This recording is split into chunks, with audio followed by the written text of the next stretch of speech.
In Hinduism, there are diverse approaches to conceptualizing God and gender. Many Hindus focus upon impersonal absolute, which is genderless.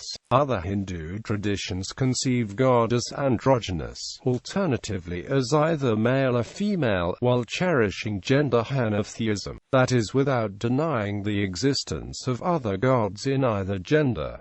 The Shakti tradition conceived of God as a female. Other Bhakti traditions of Hinduism have both male and female gods. In ancient and medieval Indian mythology, each masculine deva of the Hindu pantheon is partnered with a feminine devi. History. Male and female deities are extensively mentioned in the Vedas. The earliest mandalas of Rig Veda, estimated to have been composed sometime in 2nd millennium BCE, mention both gods in both genders. Goddess of Dawns is praised in 20 hymns of chapters Vi. 64, Vi. 65, 7.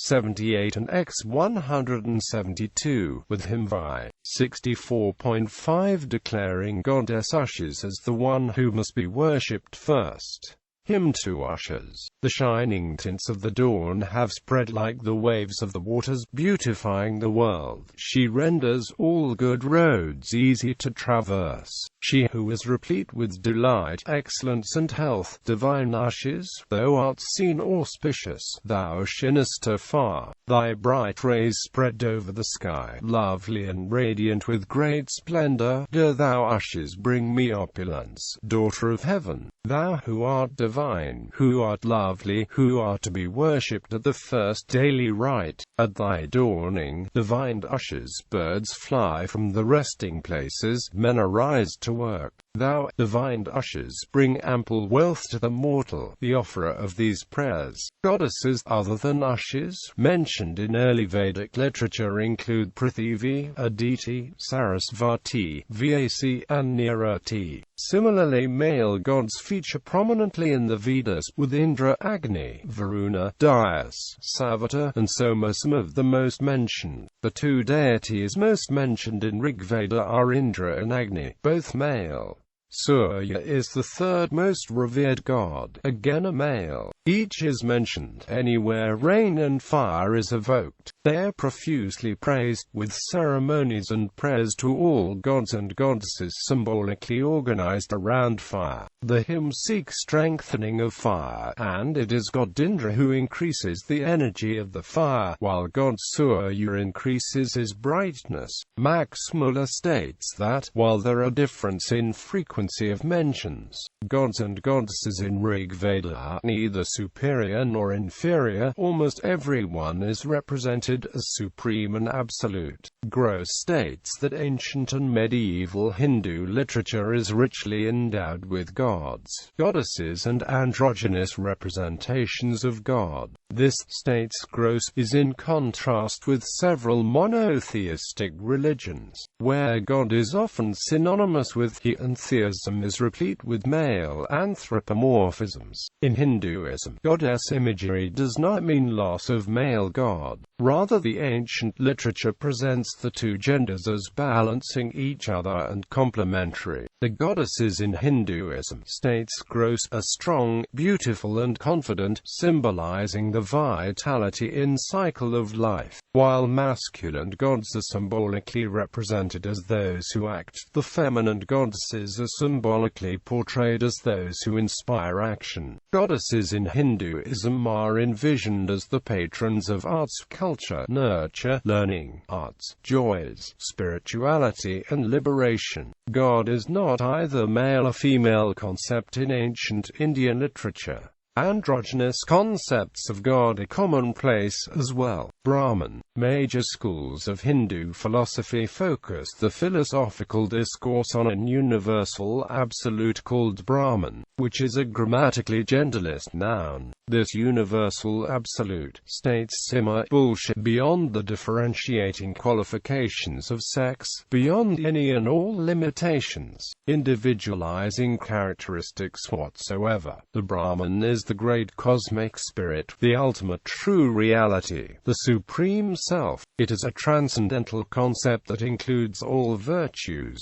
forms, genders, characteristics, capacities, knowledge and beingness. The history of the genderless concept of Brahman as the omnipresent absolute spirit and supreme self can be traced back to Vedas, and extensively in the earliest two Upanishads, such as hymns 1.4.10 and 4.4.5 of Brihadaranyaka Upanishad, and hymn 6.2.1 of Chandogya Upanishad 6.2.1. Zimmer clarifies the notion of gender in Sanskrit language and its relation to the concepts of Brahman and God in Hinduism as follows. It must be understood that in Sanskrit, grammatical gender is not always a sign of physical sex. Gender infers function, sex infers form, so that an individual may be masculine from one point of view and feminine from another. Brahman can be regarded as the womb of life, and as in Christianity, this man and this woman are equally feminine to God. Absolutely, Brahman, although grammatically neuter, is the principle of all such differentiation. Essence and nature are respectively masculine and feminine, logically distinct, but one in God, who is neither this nor that, and therefore it, rather than he or she, specifically. Mythology. Hindu mythology incorporates numerous devas and devas. These are symbolic stories that synthesize God and gender with ideas and values. The Vishnu Purana, for example, recites one such myth, describes male gods and female goddesses with names that is loaded with symbolism. An excerpt of the story is as follows. The progeny of Dharma by the daughters of Daksa were as follows. By Sraddha he had Kama, by Lakshmi was born Darpa, by Driti the progeny was Nayama, by Tushtai Santosha, by Pushtai the progeny was Labha, by Meda Sruta, by Kriya the progeny were Dandayana and Vinaya, by Bodhi Bodha, by Lajya Vinaya, by Vapu Vyavizaya. Shanti gave birth to Keshama, Sadita Sukha, and Kirti gave birth to Yasha. These were the sons of Dharma, one of whom, Kama, had baby Harsha by his wife Nandi. The wife of Adama was Hinsa, on whom he begot a son Anrita and a daughter Nikriti. They intermarried, and had two sons, Balya and Naraka, and twins to them, two daughters, Maya and Vidana, who became the wives. The son of Balya and Maya was the destroyer of living creatures, or Mrityu, and Daksa was the offspring of Naraka and Vidana. The children of Mrityu were Vyadi, Yara, Soka, Trishna, and Krada. These are all called the inflictors of misery, and are characterized as the progeny of vice.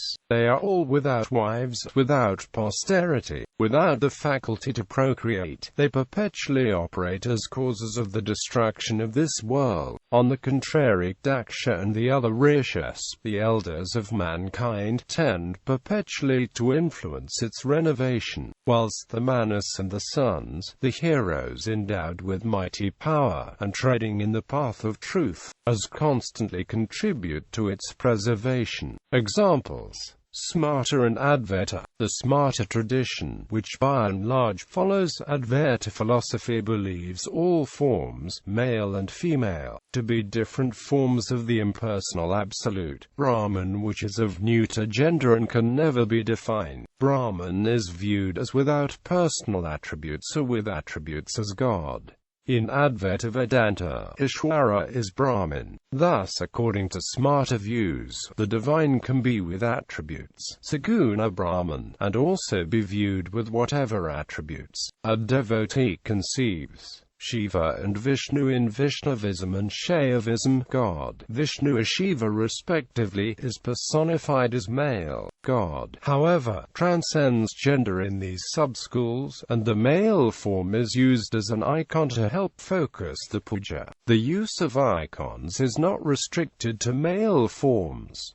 It takes various forms and shapes. The Shaivites and Vaishnavites worship God in non-anthropomorphic, symbolic male-female images as well. such as the linga, yoni and salagram respectively. In the literature, the principle of God's true nature as sexless is emphasized as in the Vishnu Sahasranama. Thus, the first few names of Vishnu Sahasranama in particular do not describe features of Vishnu in detail and hence are not anthropomorphic. Shakti. Shaktism, on the other hand, is a denomination of Hinduism that worships Shakti, or Devi Mata, the Hindu name for the great divine mother in all of her forms, whilst not rejecting the importance of masculine and neuter divinity. In pure Shaktism, the great goddess, or Devi, is worshipped.